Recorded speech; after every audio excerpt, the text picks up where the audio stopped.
Salam alaikum Azul, bonsoir. C'est devenu presque un truisme. Quand on entend le mot terrorisme, on pense tout aussitôt à des individus patibulaires, hirsutes, parfumés au musc synthétique, haineux, libidineux, le regard en biais, bardés jusqu'au cou d'explosifs qu'ils attendent de faire exploser au milieu des koffars, des ennemis irréductibles, apostats, chrétiens, juifs, chiites. Et à chaque fois que cela se produit dans les faits et que des Occidentaux sont la cible de ces illuminés, c'est tout aussitôt le déclenchement d'une immense clameur médiatique. Les victimes dont la vie a été fauchée par ces terroristes sont l'objet d'une formidable compassion. Et c'est très bien. Des manifestations de sympathie sont entreprises avec entrain, dans lesquelles participent des personnalités politiques et des vedettes en tout genre. Et c'est très bien. Des slogans sont lancés genre « Je suis Charlie »,« Je suis Charlie », et c'est très bien. Des chapelles ardentes sont improvisées ou sont allumées des centaines, des milliers de bougies ou sont déposées des gerbes de fleurs, et c'est très bien. Mais dans le même temps, bien sûr, sans même attendre les résultats des enquêtes pour savoir qui a commis ces attentats et qui est derrière, c'est la quasi-totalité de la communauté musulmane dans le monde entier, et tout particulièrement celle qui vit en Occident, qui est montrée du doigt, culpabilisée, clouée au pilori, où elle est laborieusement lapidée. Un point où le racisme, l'islamophobie, l'arabophobie ne se cachent plus. Ils se déclinent désormais sans aucun complexe, à tous les temps du politique, de l'électoral, voire même du promotionnel littéraire, pour qui veut se faire mousser.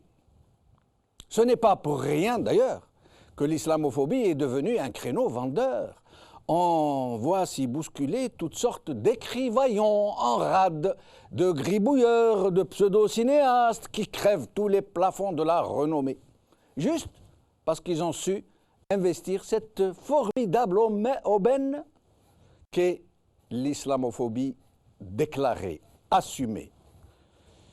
Et le politique est loin, très loin, d'être en reste, puisque grâce à ces attentats, les mouvements populistes, désormais ouvertement identitaires, racialistes, voire racistes, sont en passe de se faire élire partout en Occident à la tête des nations, ce qui ne saurait tarder à l'évidence.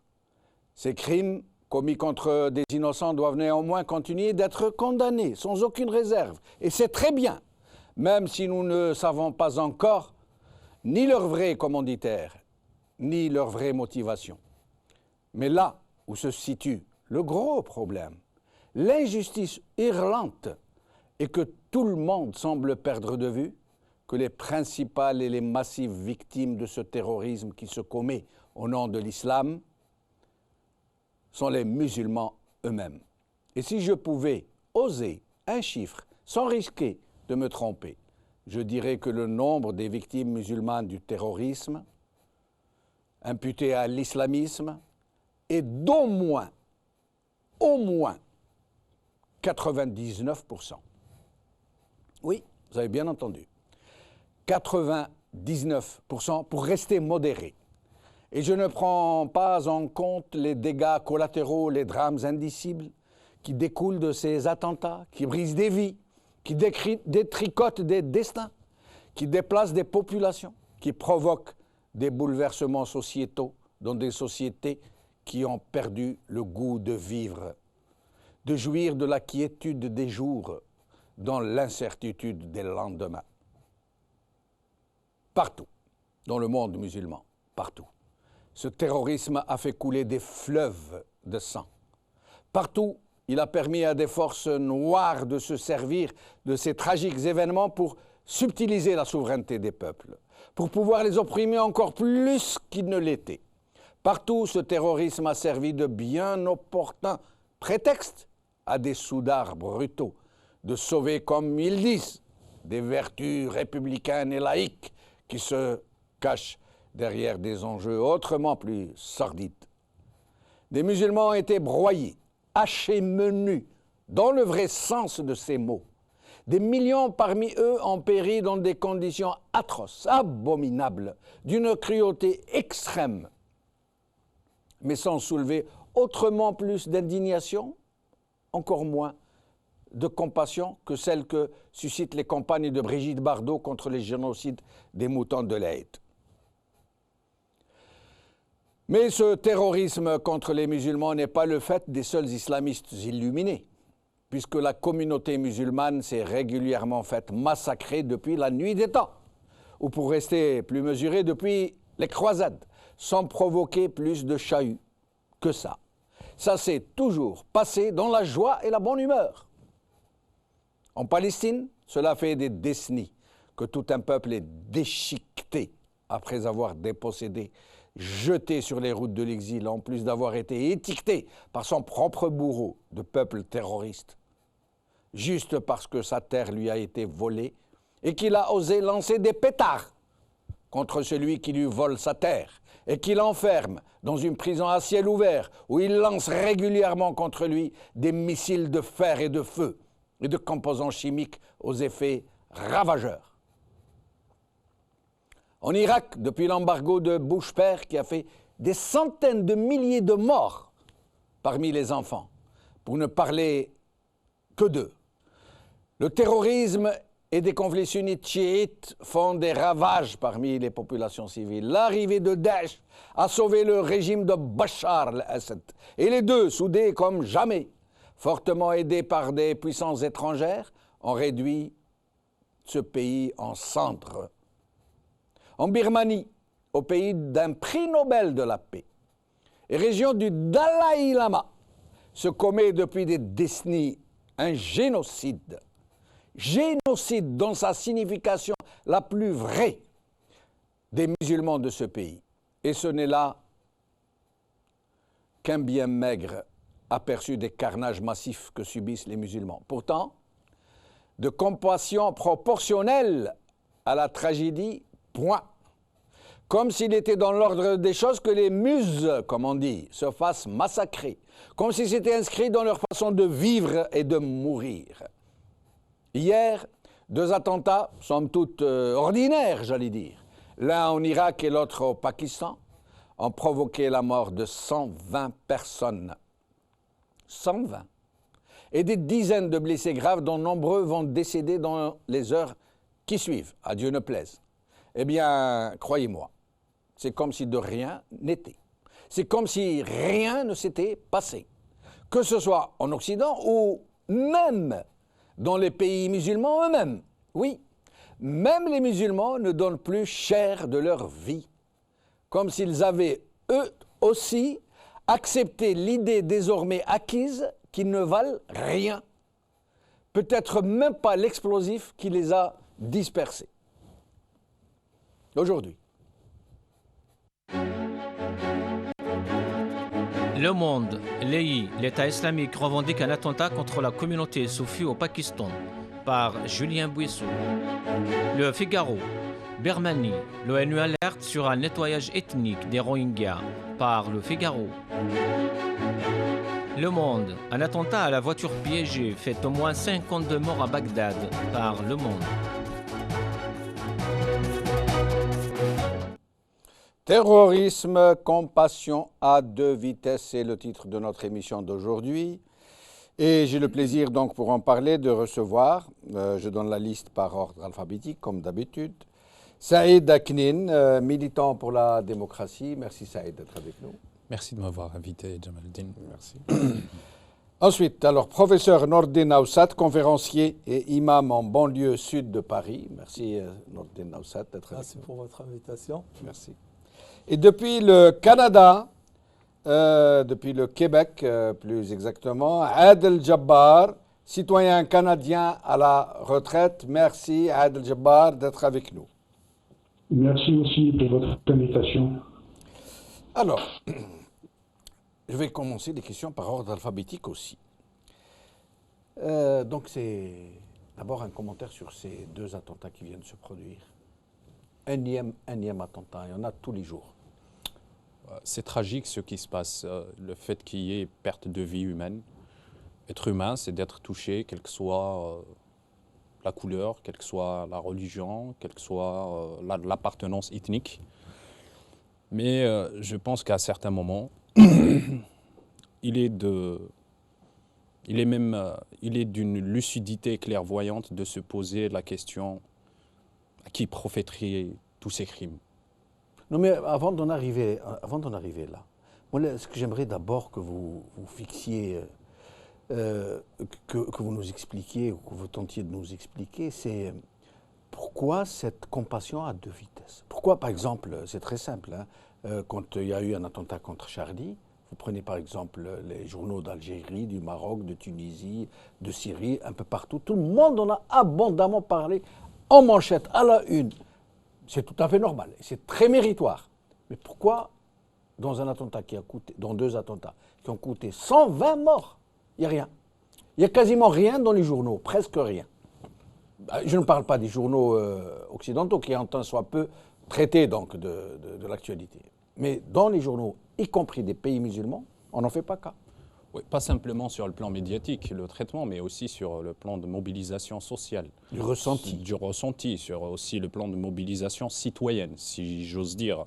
Il n'y a pas autant de mobilisation que ça. Il y a des choses qui sont tues, d'autres c'est indéniable. Mais je pense que l'ordre a fait qu'aujourd'hui, il y a des vies qui pèsent et des vies qui ne pèsent pas. Il y a des vies qui ont un sens et des vies qui n'en ont pas. Il y a des vies... comme vous l'avez si bien et d'une façon très magnifique dit, à certains niveaux, il y a plus de compassion autour de moutons de l'Aïd, du génocide des moutons que des êtres humains. Et le système a fait, l'ordre a fait que aujourd'hui, on nous a fait accepter pour diverses raisons, que notre vie aujourd'hui, elle ne vaut rien. Que notre vie, elle vaut moins que la vie de ceux qui ont mais tout le monde l'admet. accès. Le plus curieux, c'est que tout le monde l'admet, y compris nous. Tout le monde. Il y a un ordre. Il y a un ordre qui a construit justement dans l'imaginaire populaire, dans le conscient et parfois dans l'inconscient populaire, cette acceptation. Et c'est une acceptation parfois qui est artificielle. Pourquoi ? Parce que l'orientation qu'on donne au traitement de ce qui se passe, c'est une orientation émotionnelle. Et c'est une gestion émotionnelle. Et derrière tout ça, il y a un système qu'on appelle de la communication. Et c'est à travers cette communication que les uns et les autres, certains se retrouvent en dehors complètement de la problématique qui se pose, qui est la valeur de l'humanité, la citoyenneté et les valeurs de l'humanité en général, et en d'autres, la problématique, elle se pose en termes de compassion à 2 vitesses. Comment attirer la compassion quand c'est nous et comment la taire quand c'est pas nous. C'est à ce niveau-là. Quand vous parlez de communication et de délibérer, c'est-à-dire on a fait exprès de formater les mentalités, les esprits, les opinions publiques de façon à ne rien ressentir pour ce qui est des carnages des musulmans et de sur-ressentir pour ce qui est des autres. Ça a été voulu, je veux dire. Quand on voit aujourd'hui qu'un musulman puisse tuer un autre musulman en l'exhibant d'une façon comme si c'était une gloire, comme si c'était une fierté, je pense que là, il y a quelque chose d'anormal. Je pense que là, mais ça aurait été anormal même s'il avait exécuté un non-musulman. Tout à fait. Mais là, on pose la problématique à d'autres niveaux dans les conflits intraconfessionnels. C'est-à-dire quand on voit la presse d'aujourd'hui, des soufis qui se sont fait assassiner par des chiites ou par des sunnites non, ou par pas une des autre... sunnites. Les chiites, pour le moment, ils ne sont pas dans le terrorisme. Ou des chiites qui se sont fait assassiner en Irak par des sunnites ou ainsi de suite. On se dit, mais à ce niveau-là, justement, il y a un grand problème parce qu'un musulman ôter la vie à un innocent, c'est ôter la vie à l'humanité entière. Et je ne pense pas aujourd'hui qu'un musulman, si ce n'est pas un cas soit pathologique, soit manipulé, puisse tuer une innocence sur cette terre. Notre Nosset. Qu'est-ce que vous en pensez de ce qui est en train de se dire?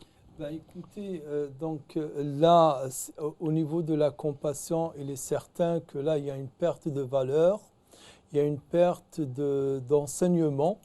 Au niveau qu'un musulman ne s'émeuve pas, un musulman ne s'indigne pas de la mort d'une personne, et que dire quand il s'agit de dizaines ou de centaines de personnes, c'est que là, il a perdu tout le sens de ce qu'est une vie et ce qu'est une dignité. Parce que si on revient aux enseignements de l'islam, on connaît bien le récit d'Ibn Omar. Une fois, il était au niveau de la Mecque en train de tourner autour de la Kaaba.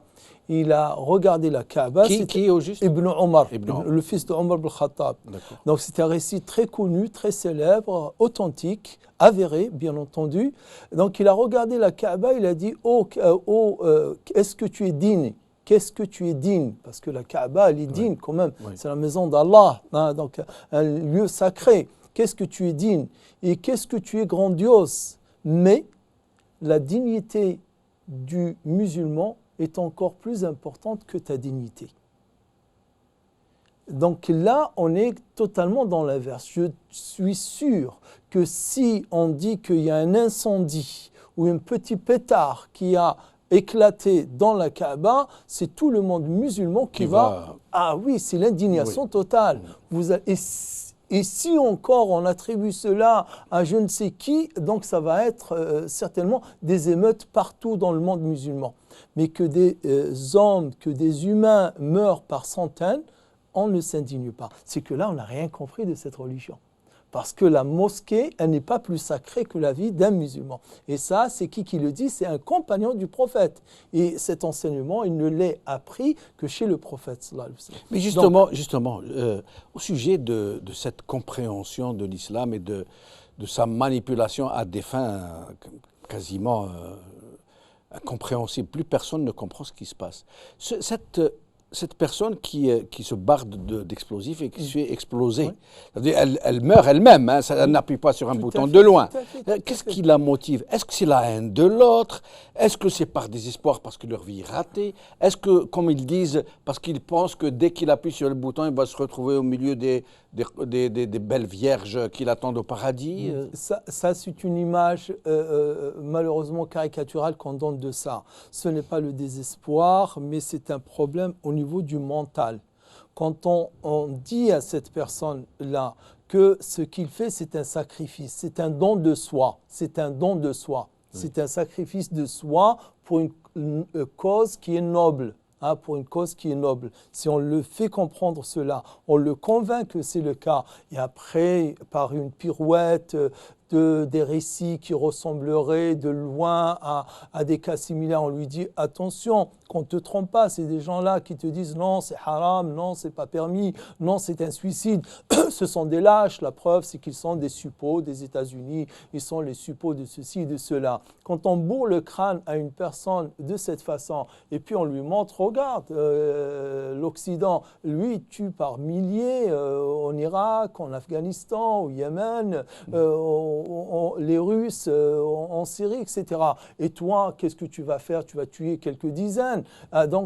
Écoute, mais regarde le résultat qui va venir derrière. Un esprit qui est facilement manipulable, qu'on lui ingurgite, ces notions-là, on peut le manipuler. Mais si derrière, il y avait un ensemble de savants qui tapent sur la table, qui disent non, tu peux beau chercher des subterfuges, des justificatifs, ça reste un suicide, ça reste un acte de terreur. Cette chair à canon qu'on envoie justement se faire exploser, est-ce que ce sont des gens un tant soit peu intelligents qui réfléchissent, ou est-ce qu'on les choisit parmi les plus illuminés, les plus abrutis? Je ne crois pas. On a fait circuler qu'on leur donne des substances hallucinogènes, le Captagon, ou je ne sais pas, même il y a eu des articles, etc. Tout ça, c'est de la propagande. C'est des gens tout à fait normaux, et même ça peut être des gens qui ne sont pas moins intelligents ou qui ne sont pas plus stupides que d'autres. Ils sont C'est des tellement gens normaux. convaincus qu'ils Mais sont dans le bon tellement sens, dans convaincus, le djihad. mis sous pression d'informations, mis sous pression d'images, mis sous pression d'un rapport entre ce que fait l'Occident, et il le fait réellement. Quand vous dites à quelqu'un, écoutez, là, il y a 500 000 bébés qui sont morts en Irak pendant la période de l'embargo de 10 ans. Et Albright, derrière, elle dit que si c'était à refaire, je le referais. Elle a tué 500 000 et elle est fière, 10, 20 ans après, de se dire... Quand vous faites écouter cette déclaration à quelqu'un qui est faible et vous lui rajoutez derrière une deuxième, une troisième, une quatrième couche, vous pouvez faire de lui ce que vous voulez. Vous pouvez faire de lui une bombe qui exploserait au moindre, je dirais, programmation que vous pouvez faire. Adel Jabbar, après les attentats donc, du 29 janvier à Québec, dans la ville de Québec, contre la communauté musulmane, qui a fait 7 ou 8 morts, je crois. Ouais. Les autorités politiques du pays ont eu des réactions tout à fait admirables qu'on n'a pas suffisamment saluées à sa juste mesure. Donc, ils se sont mobilisés, qui ont exprimé leur sympathie à la communauté musulmane et qui ont promis qu'à l'avenir, il y aura un avant et un après 29 janvier. Expliquez-nous un peu. Absolument. Je commencerai par dire que dans ce pays-là, la vie, toute vie, la vie d'un arbre, la vie d'un chien, la vie d'un chat, d'un animal, tout être vivant mérite le respect et la protection. Quant aux hommes et aux femmes et aux êtres humains, leur vie est si précieuse que quand il y a quelqu'un qui meurt, tout le pays est emparé de compassion. C'est un gros motif d'indignation. Je voudrais rebondir sur ce que disaient vos invités. Le problème qui se pose chez nous, c'est que le citoyen n'a absolument aucune substance, aucune valeur. L'individu dans nos pays, malheureusement, n'a aucune considération. Ça me rappelle mon premier cours de musique où ma prof de musique me disait qu'une blanche équivaut à 2 noirs. J'ai ça depuis 50 ans en tête. Dans un blanc ou un noir ou un jaune ou un rouge, c'est un être humain, c'est un homme, une voix. Donc ceci sur le plan des égalités. Revenons sur notre sujet. Les autorités canadiennes avaient promis qu'il y aurait un avant 29 janvier et un après 29 janvier, comme avait promis George Bush, pour dire il y aura un avant 9/11 et un après 9/11. Et effectivement, on a vu qu'après septembre, le monde a été chamboulé. C'est-à-dire qu'il y a eu une apocalypse globale qu'on a imposée à une région du monde, notamment le Moyen-Orient et les pays musulmans. Donc, suite à cet attentat sanglant terroriste du 29 janvier, on est passé aux actes. C'est un pays qui fonctionne ici et on passe aux actes. Donc, la première mesure qui vient d'être prise par le Premier ministre du Québec, que nous saluons, c'est la description identitaire. Donc on est en train de dépasser le débat identitaire ici pour éviter toute forme d'exclusion, de repli, etc.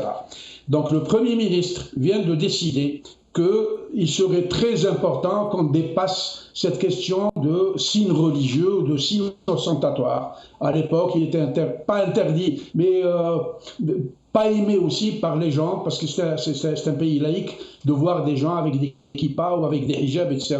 Donc la première mesure qui vient de tomber, on dit que désormais, il serait possible de porter une kippa ou un hijab. Ceci est valable pour les policiers et les policières. Ceci est aussi valable pour les services correctionnels. C'est valable jusqu'aux policiers, policières qui peuvent porter des kippas, des voiles, des hijabs. Exactement.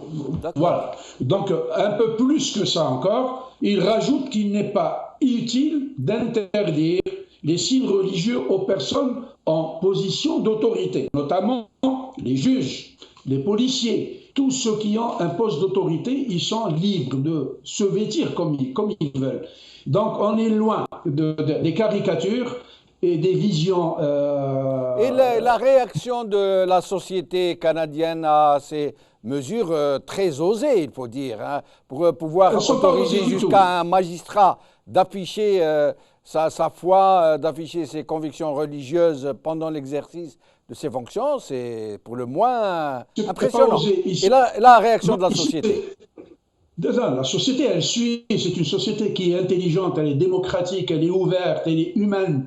Il n'y a pas que ça. On vient de décréter aujourd'hui Montréal comme étant un sanctuaire suite au décret anti-immigration du président Trump qui a été annulé, mais on va sortir un autre décret là, en cours de semaine prochaine. On vient de dire Montréal va être un sanctuaire pour recevoir tous les réfugiés, les gens qui sont en train de fuir les États-Unis par ces temps où il fait moins 20, moins 30. Les gens traversent à pied les lignes et les frontières. Ils sont accueillis humainement parce que le Canada est une terre d'asile et de générosité. Et donc on vient de rejoindre des villes comme Vancouver, des villes comme Toronto, des villes comme Hamilton.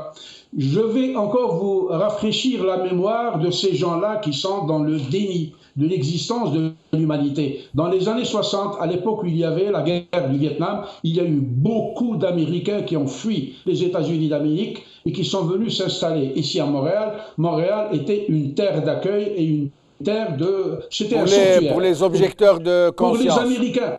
Exactement. Donc mais Adel Jabbar, oui. Quelle a été la réaction de la société canadienne à ces deux récents attentats en Irak et au Pakistan? Est-ce qu'il y a eu une réaction? Franchement, non. Mis à part les médias, mais la société civile n'a pas réagi. Je vais vous dire une chose, je fais partie de cette société-là. Le problème qui se pose aujourd'hui, c'est qu'il n'y a plus de motif à indignation. C'est tellement récurrent. Les assassinats, les tueries, ça devient quelque chose de tout à fait banal. Et les gens sont hyper choqués par les images que nous renvoient ces pays, l'Afghanistan, l'Irak, la Syrie. Ce n'est que des massacres. Restez avec nous, Adel Jabbar, je reviens à vous dans un moment. Ok. Saïd Akinen, Adel Jabbar vient de dire quelque chose de très très intéressant. Ça veut dire, tellement il y a eu des répétitions, une sorte de... C'est un peu comme quand on dit trop d'impôts tue l'impôt. Là, on dirait que c'est trop d'attentats tue l'intérêt pour l'attentat, tue la compassion. Est-ce que c'est le cas? La banalisation de la mort. Aujourd'hui, il y a des frontières imaginaires qui sont posées dans l'espace humain pour cette forme de ségrégation de la vie. Il y a une vie à deux vitesses. Comme on l'avait dit tout à l'heure, il y a des vies qui pèsent des louis d'or, il y a des vies qui ne pèsent même pas une particule ou un atome. Ces vies qui pèsent sont des vies qu'on a dans un certain nombre d'espaces qui, à un certain moment, ils étaient épargnés à cette forme de récurrence et d'existence de la violence avec toute sa puissance. De l'autre, il y a des fleuves de sang qui ont coulé et qui continuent à couler. Et c'est ce qui a créé la banalisation de la mort.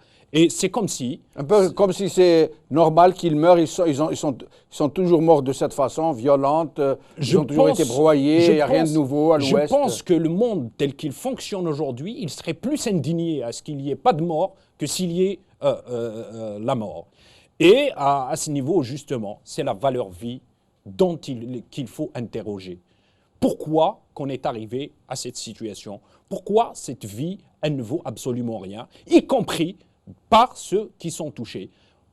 Y compris par ceux qui ont touché. Comment vous expliquez cette indifférence pour la souffrance des autres, y compris de leurs propres semblables, hein?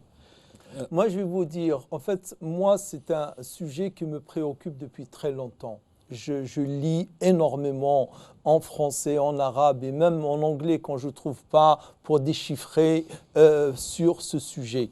Il y a deux points. Quand il s'agit d'un attentat ici en Europe, d'une façon générale, là, l'ennemi, le coupable, il est vite désigné. Même s'il est amalgamé, mais il est désigné. C'est l'autre, c'est notre ennemi. Par contre, quand ça se déroule dans les pays musulmans, dont les victimes pardon, sont des musulmanes et les auteurs sont probablement et voire même certainement des musulmans, là, il y a toute une intox, il y a tout un brouillage de pistes, ils sont manipulés, hein, ils sont à la solde de tel État, ils sont à la solde de tel service, c'est le Mossad, c'est la CIA, c'est ceci, c'est cela. Quand l'esprit est dans l'interrogation, hein, donc il ne laisse pas de place au cœur de réagir. Donc on est de suite déjà orienté vers une réflexion, complot, voilà le complot, etc., qui tue, etc. Et là, on ne laisse pas de place à l'émotion, on ne laisse pas de place au cœur, on ne laisse pas de place au sentiment de réagir, alors que normalement, il faudra réagir d'abord, quel qu'il soit ce coupable, quel qu'il soit cet auteur, il s'agit de vies humaines qui viennent d'être fauchées, et donc je m'indigne. Et il faudra le problème est que même lorsque les auteurs des carnages ne sont pas musulmans, oui, mais qu'ils s'exercent contre les musulmans, ces carnages. Oui. Mais le problème est que même dans ce cas, il y a une différence. Je vous donne l'exemple de la Oui, Palestine. je sais. Je vous donne l'exemple de l'Irak. L'Irak, pendant le premier embargo de Bush père, il y a eu presque 500 000 enfants morts faute de soins. Mais les gens ne se sont pas indignés outre mesure. Là aussi, c'est pareil, c'est pareil. Écoutez, je vous renvoie à 2014, juillet 2014, le bombardement de Gaza. Oui. Ah, le bombardement de Gaza, juillet 2014, tout le monde s'est indigné. Il se trouve que dans votre pays et le mien, hein, l'Algérie, un grand aujourd'hui journaliste qui s'appelle Kamel Daoud, qui se fend d'une tribune dans laquelle il renvoie la responsabilité à qui? Au Hamas. Je me souviendrai toujours de cette tribune de Kamel Daoud au juillet 2014, en plein bombardement de Gaza par l'armée sioniste avec une des 10 premières puissances militaires mondiales, il renvoie la responsabilité sur le Hamas. Quand vous trouvez, et ça c'est juste qu'un exemple, et si vous multipliez ça par des dizaines de voix, de tribunes et de journalistes ici et là, c'est-à-dire même dans notre camp, dans notre sein, oui, nous abondons dans ce sens voilà, de déculpabiliser la mort de l'autre. Je vous donnerai un autre exemple, je terminerai par cela. On se souvient, pour revenir à la valeur humaine, 93, on s'est mobilisé pour Sarajevo, pour la Bosnie-Herzégovine. Sarajevo, notamment, était encerclé depuis des mois, des snipers, des tanks, des chars qui bombardaient de partout, parce que Sarajevo, c'est une cuvette entourée de montagnes.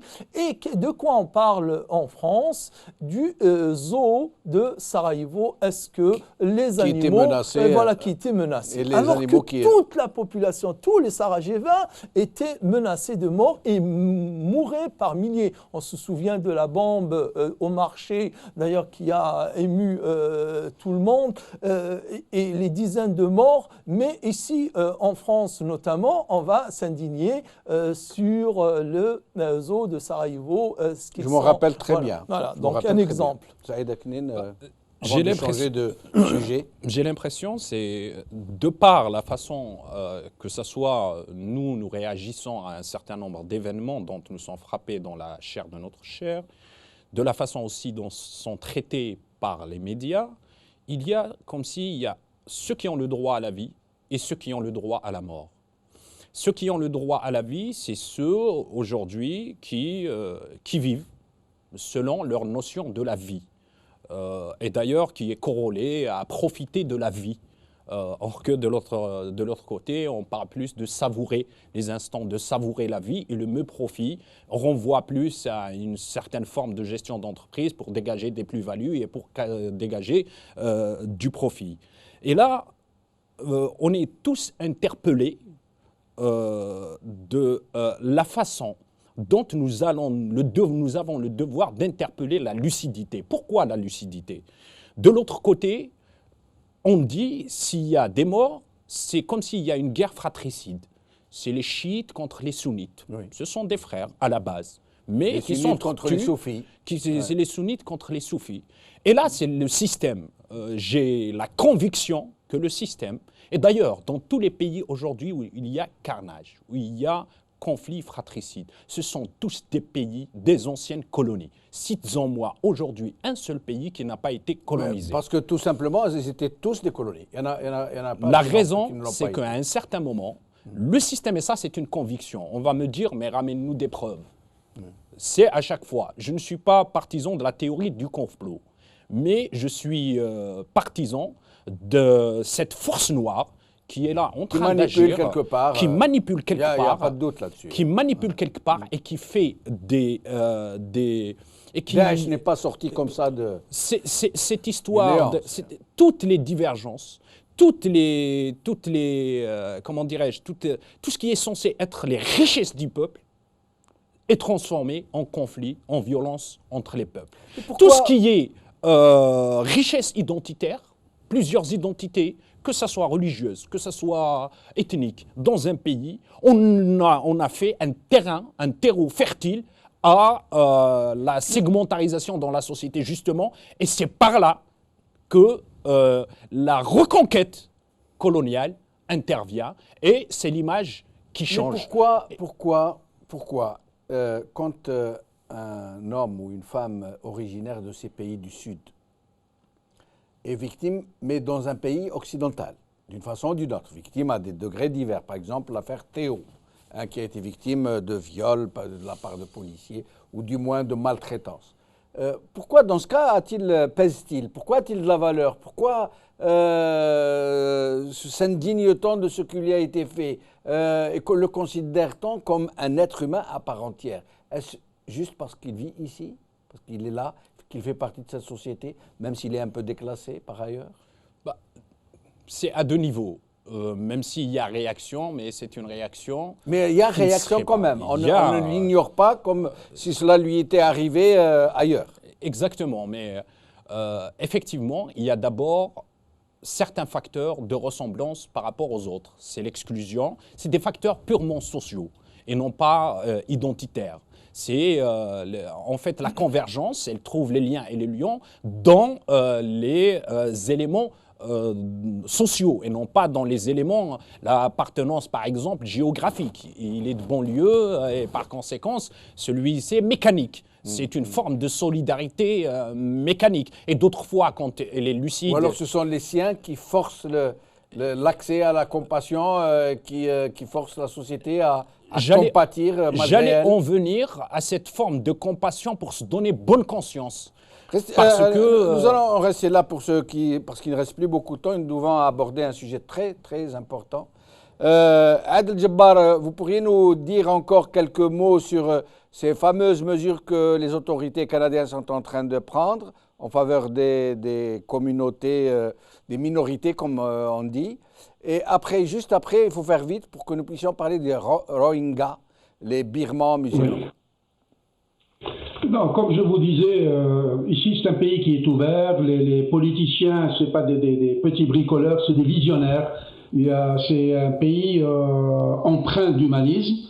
Donc, nous, comme je vous disais la dernière fois, tout le monde est citoyen dans ce pays. Quand il y a un mort sur la route, c'est un branle-bas de combat, c'est des conseils de ministres qui interpellent un ministre du Transport. Dans un pays que nous connaissons, qui est le nôtre, quand il y a 5000 morts sur la route, ça ne dérange absolument personne. Moi, je reviendrai sur un point.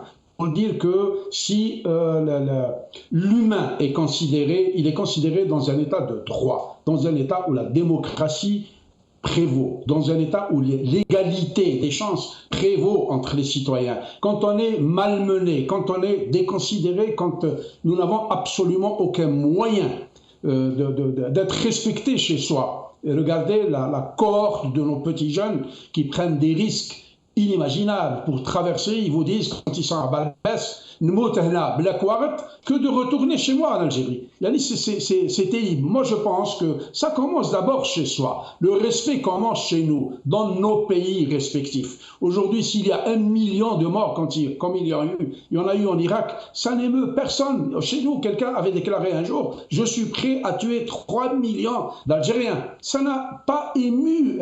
Il y a même eu des gens qui ont applaudi. Donc, ce pays-là, moi, je dis toujours, c'est la citoyenneté qui prévaut. Ils ont du respect pour le le monde, ils ont du respect pour les musulmans, pour les Indiens, pour toutes les minorités. Sur le carnage, sur le génocide, parce que c'est le mot indiqué, le génocide des Rohingyas, des Birmans, enfin on ne peut pas dire Birmans musulmans puisqu'on leur refuse la nationalité birmane. Les Birmans considèrent qu'ils ne sont pas Birmans. Qu'est-ce que vous pourriez nous dire rapidement, Adel Jabbar? Très rapidement, on mettra ça sur le compte encore de la haine et de l'exclusion. C'est un véritable crime contre l'humanité. Aujourd'hui, il n'est pas avenant de tuer n'importe qui à cause de ses origines ethniques, de sa race, de ses orientations. En l'occurrence, les Rohingyas sont en train de subir des carnages, des tortures, des viols, des violences absolument inimaginables. Et de la part de prêtres bouddhistes en plus qui mènent donc la répression, qui dirigent la répression contre eux. Dans le silence quasi sidéral du reste du monde d'ailleurs. Oui, mais le problème qui se pose aujourd'hui, on peut les exterminer, personne ne réagit. La relation internationale est basée sur des rapports de force. Il n'y a pas de diplomatie, il n'y a pas de gentillesse, c'est les intérêts qui prévaut au niveau des États et entre les pays. Tant que nous n'avons pas compris ça dans nos pays respectifs et qu'on aime rester de l'autre côté de la clôture pour jouer toujours à la victime, rien ne changera. Ce n'est pas les Américains ou les Européens qui vont venir nous sortir de l'état de déliquescence dans lequel on est. Restez avec nous, Adel Jabbar. Je suis obligé de vous interrompre, il ne reste plus beaucoup de temps, Nordina Oussad. Donc cette tragédie indicible du peuple Rohingya. Ben écoutez, vous avez là les Rohingyas, d'accord, qui ont été déchus de leur nationalité en 1982 sur décision. Donc tous les Rohingyas, on leur a supprimé la nationalité birmane. Et donc depuis 1982, ils sont des apatrides. D'accord? Donc ça, du point de vue... et tous les pays environnants refusent de les accueillir. L'Indonésie, la Malaisie, qui sont déjà deux pays musulmans. Voilà, à majorité musulmane, à 90% pour l'une, à 100% presque pour l'autre, donc ils refusent de les recevoir. Donc ça, c'est déjà un aspect du problème qui est, je dirais, indignant. Mais vous avez l'effet de ciseaux, si je puis dire, que subit ce peuple. Parce que d'un côté, les trois acteurs du génocide, disons le militaire, le religieux, le politique, jouissent déjà d'une image. Aung San Suu Kyi, c'est un prix Nobel de la paix. Mais qui ne dit rien. C'est elle qui gouverne aujourd'hui. Elle a essayé de faire quelque chose au mois de juillet dernier, mois d'août, et c'est là que ça s'est embrasé. Si du côté des musulmans, il y a eu, s'ils avaient bougé, ça l'aurait peut-être, je dirais, encouragé à continuer. Mais elle a, elle a fait marche arrière, elle a rétropédalé. Pourquoi? C'est question de sa popularité. Voilà, bien entendu. Donc vous avez ça. Vous avez les religieux, les bouddhistes, et l'image qu'on a du bouddhisme de par le monde, religion pacifique, paisible, empreinte de spiritualité, etc. Et qui ont constitué des escadrons de la mort pour tuer les... Absolument, absolument. Et leur, d'ailleurs, chef est considéré comme... Le fameux moine dont j'ai oublié le nom.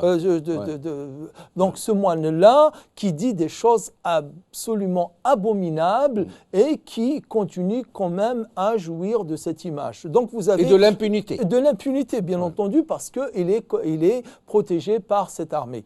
Et vous avez un troisième facteur, c'est que l'Occident, d'une façon générale, a travaillé pendant ces 10, 15, 20 dernières années pour, je dirais, changer le rapport de force au détriment des militaires pour les civils. Du jour au lendemain, se déjuger et dire tout ce qu'on a investi pour finalement arriver à cet état, donc ils ne veulent pas, ils continuent, ils font semblant de ne pas... C'est un génocide. C'est un génocide, ça c'est atroce. L'ONU qui le dit, c'est la minorité la plus persécutée dans le monde, avec tout le langage diplomatique qui et l'ONU a condamné, mais sans plus. Voilà, sans plus. Mais d'un autre côté, d'un autre côté, ça c'est le premier, je dirais, le premier point. Le deuxième point, c'est pour ça que j'ai parlé de ciseaux, c'est que ceux qui sont les victimes, c'est des musulmans. Et quand on regarde un peu toute cette image qu'on donne de l'islam et des musulmans, cette diabolisation des musulmans, c'est comme si on arrive à dire que le musulman ne peut jamais être une victime.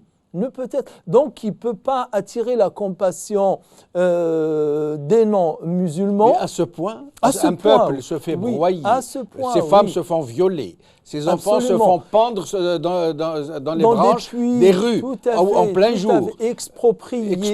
Ils n'ont pas le droit de se marier. Jetés à la mer, tout à fait, par fagots entiers. Tout à fait. Et devant tout le monde, des images existent par milliers. Et personne ne s'oppose. Tout à fait. La compassion, c'est presque une mécanique, pour ne pas dire, je dirais, un processus logique. Si les plus proches de la victime ne s'indignent pas, si les plus proches de la victime ne font pas de bruit, si les plus proches de la victime, et j'en passe après par cercle circonscrit, ce n'est pas celui qui est situé au 5e, 6e cercle qui va bouger, alors que celui qui est dans le premier cercle ne bouge pas. Et les gardiens des 2 lieux saints dans oui, y compris les gardiens des 2 lieux saints, eux, ils sont en train de payer la politique des 20-30 dernières années de leur bricolage et de leur, je dirais, absence totale de stratégie. Ils sont en train de la payer maintenant. Eux, ils sont sur la défensive totale.